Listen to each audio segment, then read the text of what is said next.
Saya berpikir waktu itu, aku tuh lagi pengen ngebagi karir. Kenapa dikasih anak lagi ke aku? Jadi ada rasa nggak ikhlas, saya nggak nerima dia dalam perut saya, gitu ya. Sampai akhirnya saya begitu tahu hamil, tes pack, dan positif, saya tuh nggak bisa ngapa-ngapain. Jadi tertidur sampai mau melahirkan. Jadi ke kamar mandi, saya dituntun, makan saya dituntun, sholat itu tidur. Mungkin Allah marah sama saya. Karena di luar banyak orang yang menginginkan anak, kenapa saya justru dapat anak, saya nggak nerima. Saya nggak bisa bayangkan kalau anak-anak saya itu, waktu pada saat itu, dia nggak dapat sentuhan saya. Karena yang hari ini yang saya tangani, anak-anak orang itu, rata-rata anak-anak yang narkoba, anak-anak yang pelecehan seksual, itu adalah anak-anak yang nggak dapat sentuhan dari orang tuanya.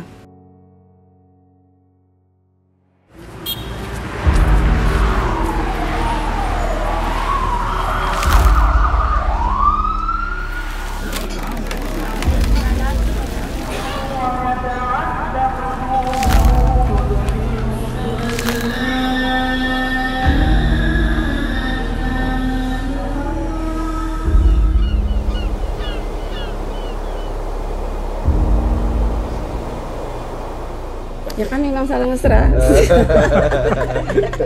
Belum tahu ya, ikon motivator cinta kan kami. Oh, Masya Allah. Oke.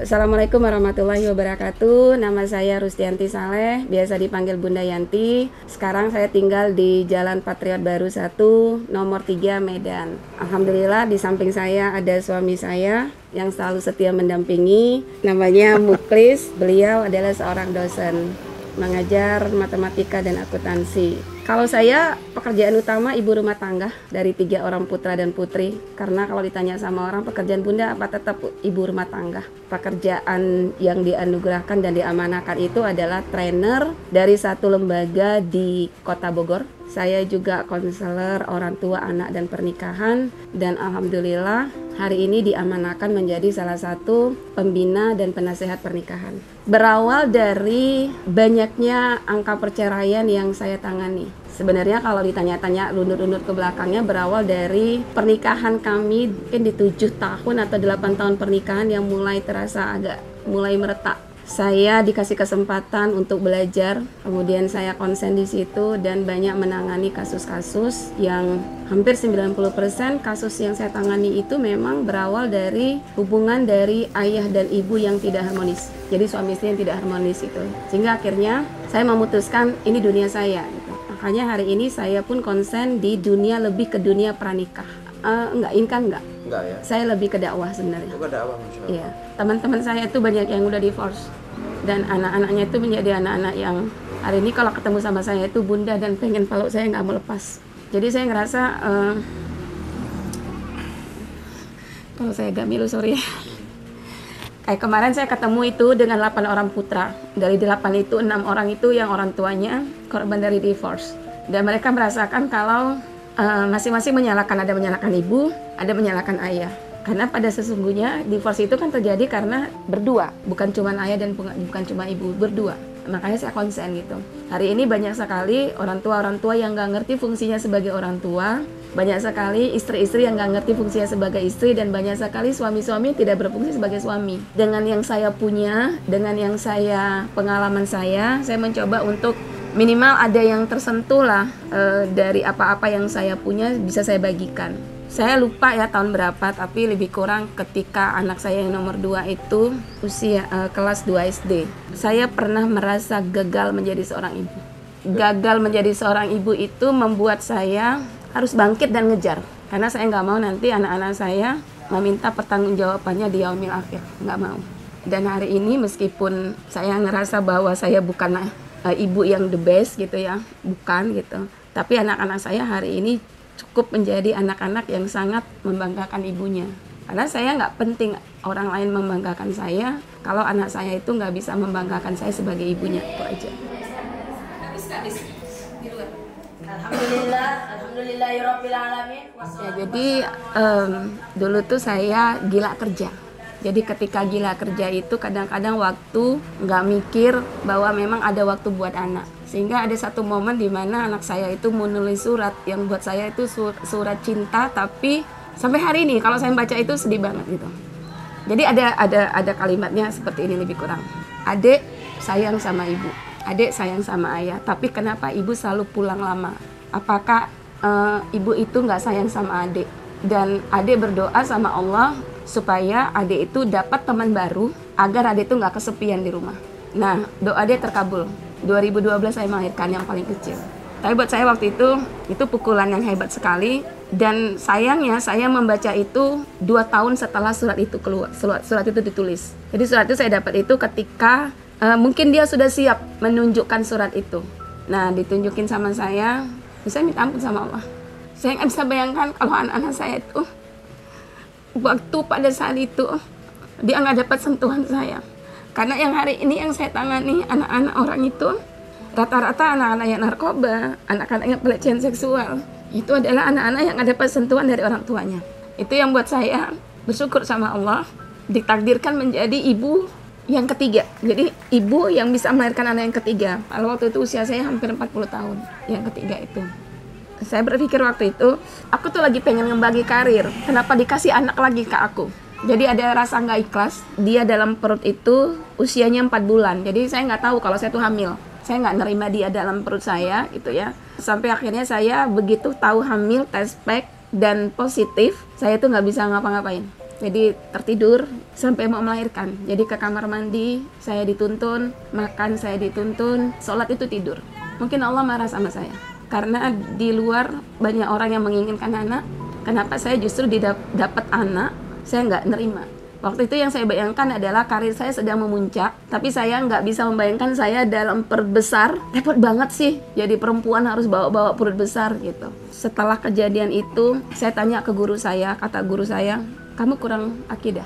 Saya dikasih wejangan sama guru saya waktu itu. Kamu harus minta maaf sama anak kamu karena anak kamu itu sudah mendengar kamu. Dan kamu nanti rasakan keajaiban di anak kamu ketika nanti kamu minta maaf. Dan itu saya buktiin. Banyak banget ilmu yang saya pelajari sebelumnya. Dari sekian banyak ilmu, mungkin cuma satu yang saya praktekkan. Jadi ilmu itu seperti nuntut di saya. Kamu cuma teori saja, prakteknya mana gitu. Nah, ketika saya dalam kondisi hamil, saya banyak sekali waktu itu. Banyak banget karena saya nggak bisa beraktivitas. Makanan saya waktu itu hanya buah naga. Kalau dibilang sakit, sebenarnya nggak sakit. Tapi lebih ke saya nggak punya daya. Lemes. Mau bangkit nggak punya tenaga. Mau makan saya nggak punya keinginan makan. Tapi saya punya bayi yang harus saya kasih makan, dan waktu itu makanan saya hanya buah naga sama nasi plus garam. Waktu saya minta maaf sama anak saya, ibu minta maaf nak, selama ini ibu nggak bisa menerima kamu, dan ketika kamu mendengar ucapan ibu, tolong bergerak sebelah kanan. Dia bergerak sebelah kanan. Kalau kamu bisa maafkan ibu, tolong bergerak sebelah kiri. Dia bergerak sebelah kiri. Dan itu buat saya amazing banget. Luar biasa. Di kehamilan dialah saya belajar yang namanya keikhlasan.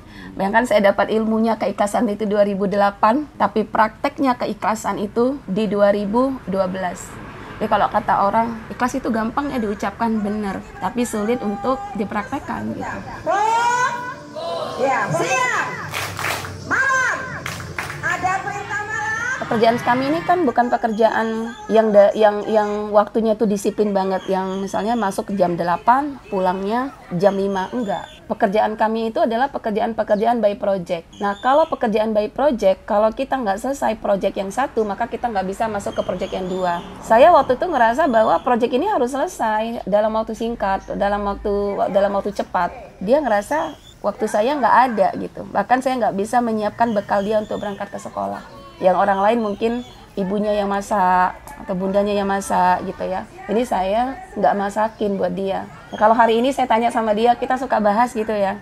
Ini kakak waktu nulis ini, apa yang kakak rasakan?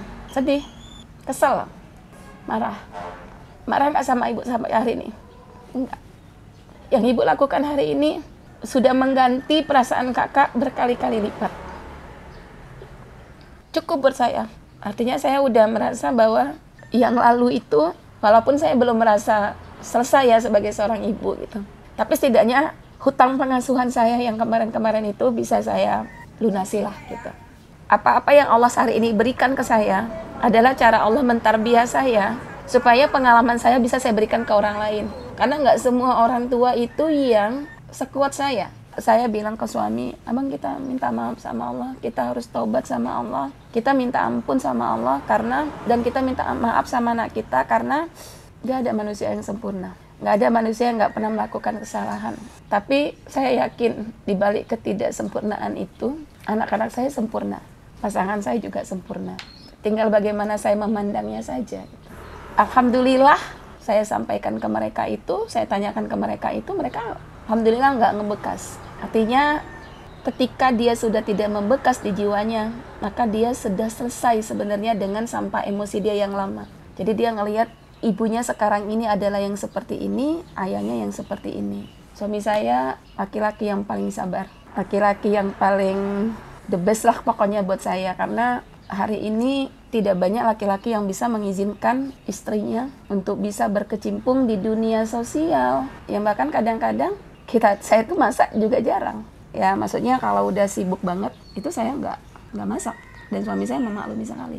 Karena kan kalau saya ngeliat ayah saya sesibuk-sibuknya ibu saya nggak boleh beli nasi, beli lauk tuh nggak boleh di luar, harus masak.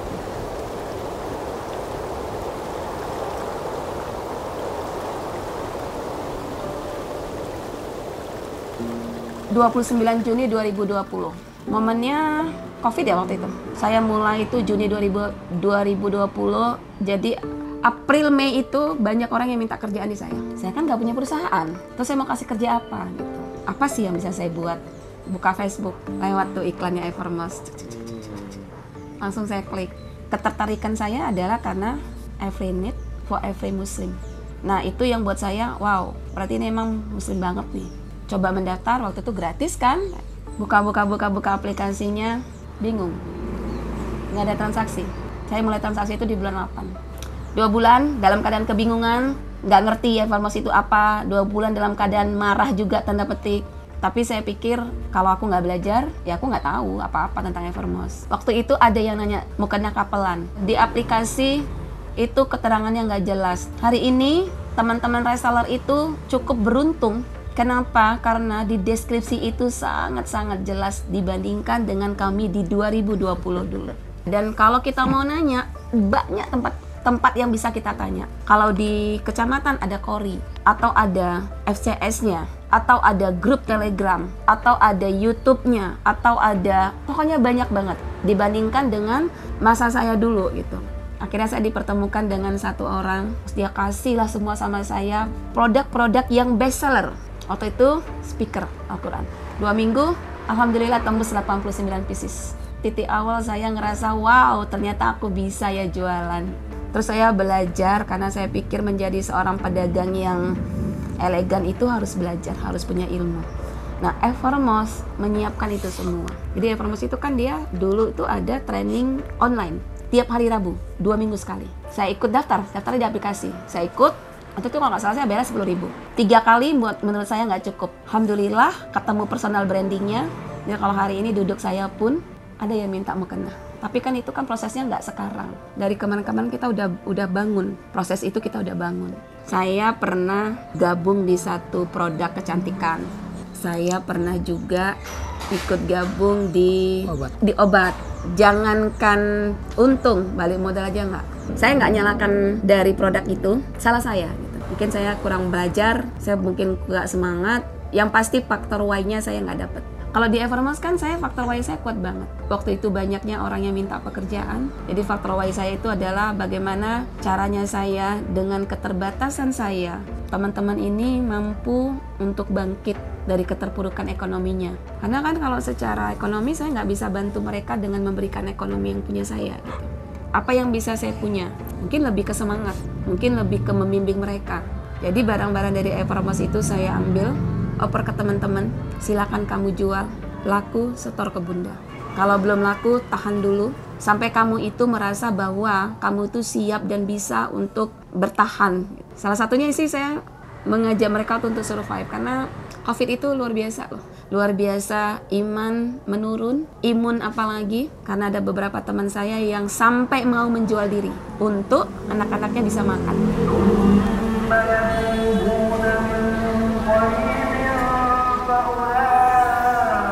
Kadang-kadang saya suka bingung ya, kok bisa gitu. Karena saya sebenarnya mengalir aja. Yang saya lakukan tuh mengalir aja. Hanya satu prinsip saya, apapun yang kita lakukan harus totalitas, bukan hanya sekedar formalitas. Jadi reseller total, jadi ibu saya harus total, jadi trainer saya harus total, jadi konselor pun saya harus total gitu. Tapi yang pasti saya belajar, banyak belajar, dan banyak media yang memang tempat saya belajar. Kemudian saya diangkat jadi Kori di September. Nah, ketika jadi Kori pun saya tanya, apa tugas, tanggung jawab, dan haknya Kori? Ketika dijabarkan tugasnya ini, haknya ini, saya lakukan itu. Saya ke teman-teman reseller itu, saya memulainya dengan merubah kata di menjadi me. Kalau hari ini orang banyak yang mau dihormati, banyak orang yang mau disanjung, banyak orang yang mau disayangi, banyak orang yang mau di yang lain, saya merubahnya. Kalau mau dihormati, kita harus menghormati dulu. Kalau mau dilayani, kita harus melayani dulu. Kalau mau disayangi, kita harus menyayangi dulu. Itu yang saya lakukan. Jadi konsepnya totalitas itu di situ. Nah, kalau teman-teman ngelihat bagaimana kegiatan saya, mungkin saya secara fee, saya dapat fee-nya itu misal 3 juta. Tapi saya melakukannya lebih dari 3 juta. Jadi prestasi-prestasi itu lebih ke mengalir saja karena saya mencintai Evermost. Saya pengennya di Medan ini teman-teman Muslim yang pegang ekonomi. Kenapa Islam tidak bisa berkembang? Karena Islam itu nggak mau kafah, nggak mau nyatu. Banyak Muslim itu yang kaya, tapi sendiri-sendiri. Nah, saya nggak punya apa-apa, minimal saya punya semangat, saya punya tujuan bagaimana nanti mengumpulkan mereka. Makanya hari ini teman-teman saya di reseller itu, selain mereka itu kopdarnya itu urusannya nanti Evermost, tapi ada nilai lain yang saya berikan ke mereka. Jadi saya ngerasa bangga banget menjadi seorang pedagang sejak gabung di Evermost. Bangga banget. Saya mikirnya gini, oh ternyata aku bisa ya. Saya ngeliat ya di aplikasi saya. Tiba-tiba waktu saya lihat transaksi saya udah ratusan juta gitu. Yang tadinya saya mikir, kamu mah jualan mah ikut-ikutan doang gitu. Ternyata bisa gitu. Ada satu lagi, saya pengen punya sekolah, dan sekolah itu adalah sekolah pranikah. Yang nanti sekolah itu akan dibangun di Medan, dan dia punya kurikulum, saya udah buat kurikulumnya. Itu adalah sekolah-sekolah yang nanti ketika orang mau menikah, dia sekolah dulu di situ, lebih kurang setahun. Makanya saya getol di Evermost, dari komisinya itu saya tabung buat bangun sekolah.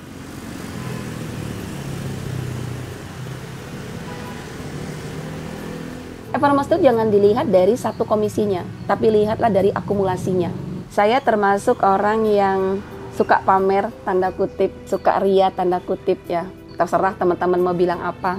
Tapi itu cara saya memotivasi teman-teman. Jadi saya sering tunjukkan kredit yang ada di aplikasi saya. Kalau saya dapat sekian, maka kamu 2 kali, 3 kali bisa dari saya. Karena kita punya waktu yang sama, 1 kali 24 jam, urusannya hanya mau atau nggak mau. Satu reseller di kecamatan saya itu ada yang single parents. Jadi dia bisa menguliahkan anaknya dari hasil Evermost. Dia mencoba meng-ATM saya. Setiap dia punya permasalahan, bunda aku begini masalahku, oke, tenang. Yang harus kamu lakukan tenang, karena Evermost itu nggak pernah nipu kamu. Evermost itu nggak pernah buat kamu nanti menjadi resah. Barang yang tidak bagus boleh kamu kembalikan asal sesuai dengan prosedur. Atau kalau memang kamu ngerasa bahwa konsumen itu komplain ke kamu, lempar barang ke bunda.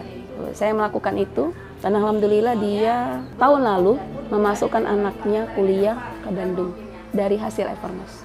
Uniknya Evermost itu adalah menyediakan teman-teman resellernya untuk bisa komunikasi langsung, untuk bisa bertanya langsung. Jadi kan kalau kita setiap bulan itu ada namanya kopdar. Nah, saya diminta atau tidak diminta oleh Evermost tetap mengadakan kopdar. Laporan saya sama FCS cuma sekali kopdar. Padahal dalam 1 bulan itu saya lebih dari sekali. Kenapa saya suka kopdar itu di rumah?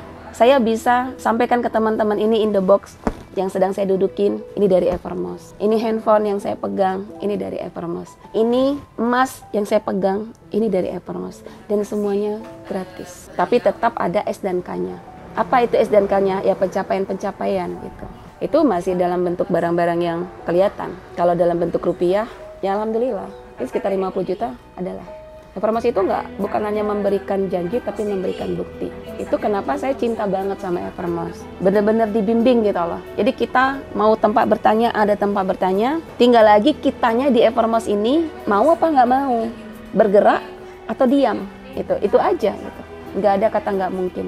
Kalimat tidak mungkin itu hanya dikeluarkan oleh orang-orang yang tidak percaya dengan kebesaran Allah. Itu sering saya sampaikan ke teman-teman. Ya kalau kamu sudah bilang nggak mungkin, ya kamu nggak mungkin.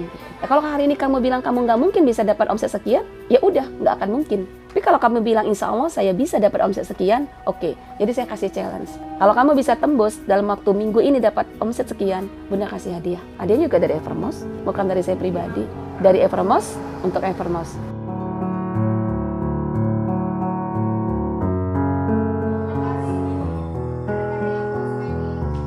Hanya orang-orang semangatlah yang mampu dan bisa mengalirkan semangat-semangat ke orang lain. Dan itu saya udah buktikan hampir lebih kurang sekitar 9 tahun. Jadi hari ini ada orang nggak bersemangat, ketika kita punya semangat lebih, saya mencoba untuk mengalirkan, alhamdulillah mereka punya semangat. Dan hanya orang-orang bahagialah yang mampu mengalirkan kebahagiaan-kebahagiaan. Makanya saya selalu bilang ke teman-teman, dimanapun kamu berada, apapun kondisi kamu harus tetap bahagia. Karena ketika kamu bahagia, percayalah rezeki itu dekat dengan kamu. Karena rezeki kan bukan hanya materi. Teman yang baik rezeki, kesehatan rezeki, bisa berbagi rezeki. Kalau saya bisa berbagi itu adalah rezeki gitu. Karena hari ini kan waktu, semua orang punya waktu 1 kali 24 jam. Tapi apakah waktu 1 kali 24 jam itu dia bisa gunakan detik per detiknya dengan yang penuh bermanfaat? Kan belum tentu. Nah, saya mencoba itu walaupun saya tertinggal. Saya termasuk orang yang tertinggal dibandingkan dengan saya di usia-usia teman-teman atau adik-adik saya yang 20 tahun, 28 tahun, saya termasuk orang yang tertinggal. Tapi balik lagi, buat saya nggak ada kalimat tertinggal, buat saya nggak ada kalimat terlambat. Kalau saya sedang tertinggal, maka saya harus ngejar lari, kenceng, kuat. Dan alhamdulillah saya bisa gitu. Bisa mencapai lari tadi tuh saya dapat. Suami cukup mendukung, keluarga saya cukup mendukung, dan mereka itu adalah energi cinta buat saya. Kalau ditanya aktivitas saya Senin sampai Minggu itu full gitu ya. Keluar kota tuh saya Jumat, Sabtu, Ahad itu selalu keluar kota. 1 kali 24 jam. Tapi bagaimana akhirnya bisa juga di Evermost. Totalitas bukan hanya sekedar formalitas. Yang kedua, bagaimana saya memanajemen waktu. Pernah ada orang bertanya ke saya, Bunda bagaimana caranya memanajemen waktu? Sebenarnya kalau kita sebagai muslim gampang. Kalau kamu sudah bisa membaca Al-Quran dalam 1 hari 5 menit saja, maka waktu kamu akan ditambah sama Allah 50 menit. Cara kerjanya seperti apa, Bun? 5 menit kamu membaca Al-Quran, maka 50 menit kemudahan yang Allah berikan kepada kamu. Kelar. Itu saya udah buktikan. Awalnya 5 menit baca Al-Quran. Besoknya ditambah lagi 10 menit. Besoknya ditambah lagi 15 menit. Apakah waktu kita yang 5 menit, 10 menit, dan 15 menit ini menjadi hilang karena kita membaca Al-Quran? Enggak. Ternyata Allah gantikan dengan kemudahan-kemudahan yang harusnya kita dapatnya misalnya 50 menit, Allah gantikan di situ.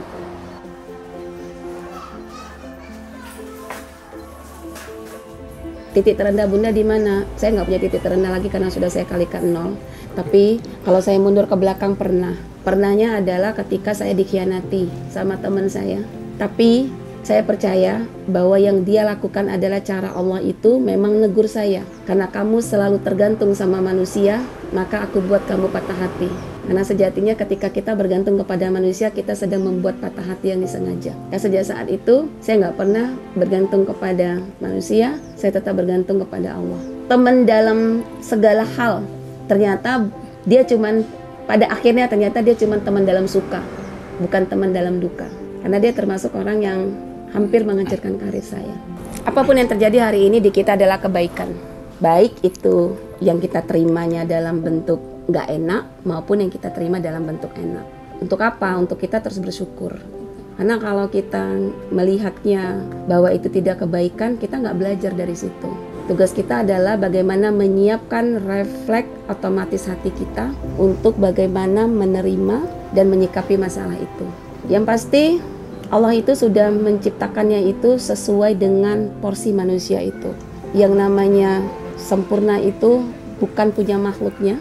Ya, jadi kalau hari ini manusia merasa dirinya sempurna, kalau menurut saya nggak ada manusia yang sempurna. Suami saya nggak sempurna, saya nggak sempurna. Tapi menjadi sempurna di dalam ketidaksempurnaan. Saya Bunda Yanti. Saya Muklis.